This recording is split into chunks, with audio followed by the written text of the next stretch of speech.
If you're from Lakeview or a close friend of mine, you have definitely heard me talk about this tree leaf before. If you're not one of those few people, this is the leaf to my absolute favorite tree, a yellow poplar, also known as a tulip tree. Throughout my 4 years in FFA, I've learned to identify around 350 plants, with about 100 of those being trees. However, this past year, I started looking at trees in a different way, and I've come to learn that the life of a tree is very similar to the life of a person. Every tree starts off as a seed, and with the help of water, sunlight, and many other nutrients, that small seed over years turns into branches, leaves, and roots. Just like trees, every person starts off as a baby, and through time, nourishment, and many long days, we quickly become adults who have jobs, children of our own, and passions we long to fulfill. So I'm sure everyone knows that any plant has to start off with some type of seed. For now, we're going to pretend that tiny seed is each of us. Now, just like every seed, we don't all start off in the same place. I grew up in Campton, Louisiana, but other people were raised in Ruston, Baton Rouge, and so forth. So there we are, seeds freshly planted into the ground. The only catch is that we don't get to choose the ground that we're planted in, and for some, it takes some time to getting used to. For me, I didn't choose to grow up in Campton. I mean, who would? I didn't choose to get to go to Lakeview High School, and I didn't choose the house that I grew up in as a child. However, eventually I got used to that way of life, and that soon became the normal for me. Next, we have our roots. I like to think of my roots as family members and traditions, and these two we have little control over. Most of us didn't choose to have that one crazy aunt that talks a lot, or the workaholic cousin that you barely see. Just like I didn't choose to be in a single parent household, or only have one sometimes annoying younger brother. But these are the things that I'm used to, and after years, I'm acclimated to my family and their traditions, just like you are with your family. After years, we sprout into small leaves and eventually grow small trunks, and now I'd say all of us look a little bit like this. We now have more elements than just our seeds, soil, and roots. We now have a trunk, branches, and an abundance of leaves.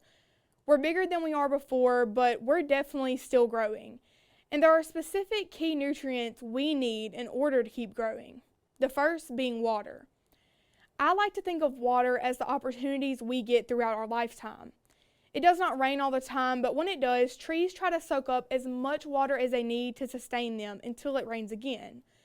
Now, rain is something we cannot control, but anyone can go to get water from their sink or their water hose to water their plants. Just like we can get unexpected showers or opportunities, but sometimes we don't and may have to make opportunities for ourselves. Throughout my lifetime, I've had the opportunity to join Air Force Junior ROTC, which allowed me to appreciate our military and everything they do.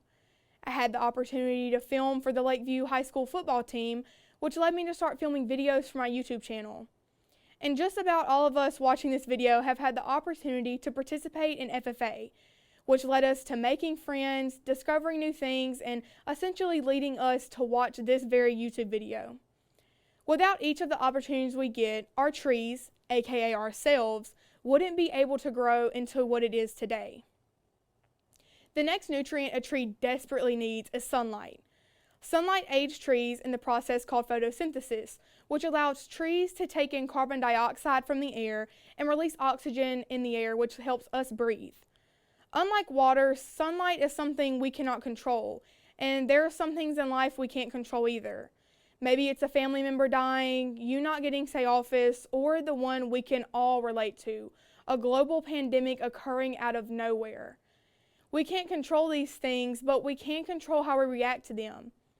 In the wild, if trees do not get enough sunlight to perform photosynthesis, they don't just simply give up and wilt, they make their leaves bigger, which in return gives them more surface area to capture sunlight amidst all the other trees.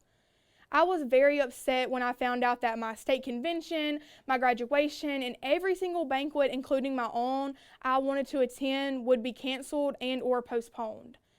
Instead of giving up and being sad that the things I had dreamed of for years would not happen on time, I decided to make my leaves bigger. I decided to not stay upset about these things and instead enjoy my not so busy schedule. started learning a new language, and took time to become the person I thought I never had time to become. Biodiversity may not be a nutrient needed for plants, but it is something that plants need in order to survive. The final thing a tree needs is biodiversity, which can be defined as the variety and variability of life on Earth.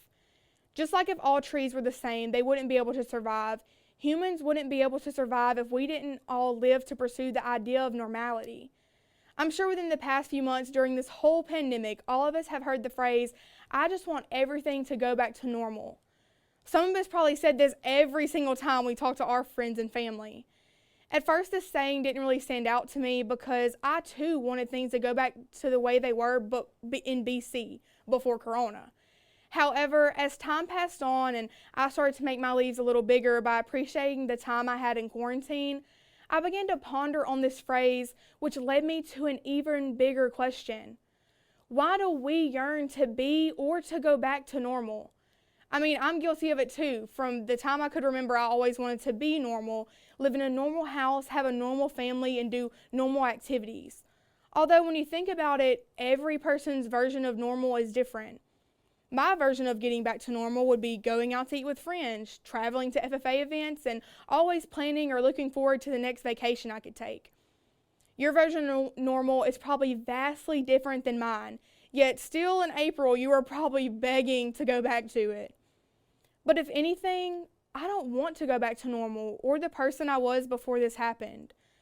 During this trying time, I've connected with unlikely people, have learned to forgive people who didn't apologize to me, and I've made stronger bonds with the people that mean the most to me. After a couple of weeks, I didn't want to go back to the so-called normal everyone else wanted to go back to, and I don't think anyone else should either. We can't grow as people if we are stuck in the facade we all call normal. We can't be unique if all we're trying to do is be our own version of normal. One of my favorite pastors, Stephen Furtick, says that everyone and everything is normal until you start to understand them. I thought my friend Gracie was normal until I got to know her and realized that she loves to play video games and has a passion for helping others. I thought my teammate Jaden was normal until I got to know her and she really likes K-pop and has the same love of road trips that I do. I really thought that my friend Herman Roberts, the past State Idaho president, was normal until I got to know him, and he has 5 siblings and his mom owns a flower farm. I even thought that FFA and agriculture was normal until I met my Mexico native friend Itzel, who helps me learn Spanish and doesn't have the first clue into what FFA is. And she has a passion for teaching English and Spanish one day in Canada. During this not so normal time, I've grown closer to the people I get to call my friends, and I've learned so much about myself. I've come to learn that being normal is something that I never want to be, and you shouldn't be either. If bad times come, don't miss your opportunity or hope to be normal to overcome it.